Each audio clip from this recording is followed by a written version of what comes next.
আসসালামু আলাইকুম বন্ধুরা, আশা করি সবাই ভালো আছেন।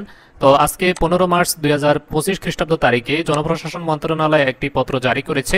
তো বিষয়ে বলা হয়েছে মন্ত্রণালয় অথবা বিভাগ ও অধীন দপ্তর অথবা সংস্থার নন ক্যাডার শূন্যপদ পূরণের তথ্য প্রেরণ। তো যারা আসলে সরকারি চাকরির জন্য অনেকভাবে চেষ্টা করতেছেন কিন্তু চাকরি হচ্ছে না, আপনারা কিন্তু তৈরি হয়ে যান। আপনাদের জন্য বিশাল একটি সুখবর দিচ্ছে জনপ্রশাসন মন্ত্রণালয়। তো এখানে আপনারা দেখতেছেন যে নবম হতে 12তম গ্রেড পর্যন্ত সরকারের অনুমোদিত নন ক্যাডার শূন্যপদের সংখ্যা প্রায় 1,72,000টি। তার মধ্যে 43তম বিসিএস হতে 47তম বিসিএস পর্যন্ত নন ক্যাডার নবম থেকে 12তম গ্রেড 6,269টি পদে নিয়োগের লক্ষ্যে ইতিমধ্যে বাংলাদেশ পাবলিক সার্ভিস কমিশনে অধিযাচন প্রেরণ করা হয়েছে। 2 নম্বরে জনপ্রশাসন মন্ত্রণালয়ের 2 ডিসেম্বর 2024 খ্রিস্টাব্দ তারিখের 490 সংখ্যক স্মারকে সকল মন্ত্রণালয় অথবা বিভাগ ও অধীন দপ্তর অথবা সংস্থার শূন্যপদ পূরণের লক্ষ্যে দ্রুত ব্যবস্থা গ্রহণপূর্বক জনপ্রশাসন মন্ত্রণালয়কে অবহিত করার জন্য অনুরোধ জানানো হলেও গৃহীত পদক্ষেপ সন্তোষজনক মর্মে প্রতীয়মান হয়নি।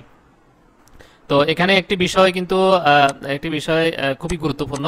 তো এখানে জনপ্রশাসন মন্ত্রণালয় থেকে এই যে এত সংখ্যক তারিখে যে দেখতেছেন যে গত বছরের ডিসেম্বরের 2 তারিখে এত নম্বর স্মারকে একটি পত্র জারি করেছে। সেই পত্রে লেখা হয়েছে যে সকল মন্ত্রণালয় দপ্তর এবং অধিদপ্তর সংস্থা যেগুলো রয়েছে এগুলা যে শূন্যপদগুলো রয়েছে ওগুলা পূরণ করার জন্য ব্যবস্থা গ্রহণ করতে বলা হয়েছে, কিন্তু সেটি গ্রহণ করা হয়নি, যার কারণে এখানে বলতেছে যে সন্তোষজনক মর্মে প্রতীয়মান হয় নাই। তারপরে এখানে 3 নম্বর বলছে ছাত্র জনতার গণ অভ্যুত্থানের মাধ্যমে বর্তমান অন্তর্বর্তীকালীন সরকার জনগণের প্রত্যাশা পূরণ এবং শিক্ষিত তরুণদের বেকারত্ব লাঘবে নিরলসভাবে কাজ করে যাচ্ছে, কিন্তু বর্ণিত তথ্যমতে বিপুল সংখ্যক শূন্যপদ থাকা সত্ত্বেও তা পূরণে কার্যকর পদক্ষেপ পরিলক্ষিত হচ্ছে না।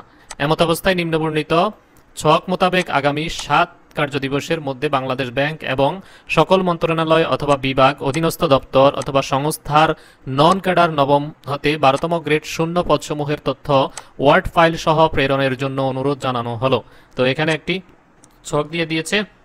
এই ছক অনুযায়ী কিন্তু মন্ত্রণালয় এবং দপ্তর সংস্থাগুলো থেকে কিন্তু এই ওয়ার্ড ফাইলে দেওয়ার জন্য শূন্যপদ এবং অনুমোদিত পদ, শূন্যপদের সংখ্যা, পূরণকৃত পদ, শূন্যপদের পূরণের গৃহীত কার্যক্রম, মন্তব্য এগুলো দিয়ে চিঠি পাঠানোর জন্য বলা হয়েছে।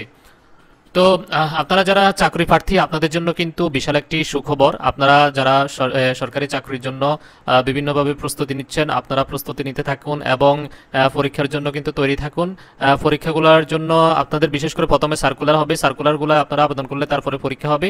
তো এখন বিশেষ করে আপনারা যারা পরীক্ষার জন্য প্রস্তুতি নিচ্ছেন তাদেরকে আমি একটু পরামর্শ দিই, সেটি হচ্ছে আপনারা লিখিত পরীক্ষার যে প্রশ্নগুলো রয়েছে ওগুলো বেশি সলভ করবেন, তাহলে কিন্তু সামনের দিকে আসলে এমসিকিউ যে বিষয়টি রয়েছে, এমসিকিউ হতে পারে, লিখিত পরীক্ষাও হতে পারে, দুইটাই হওয়ার সম্ভাবনা রয়েছে।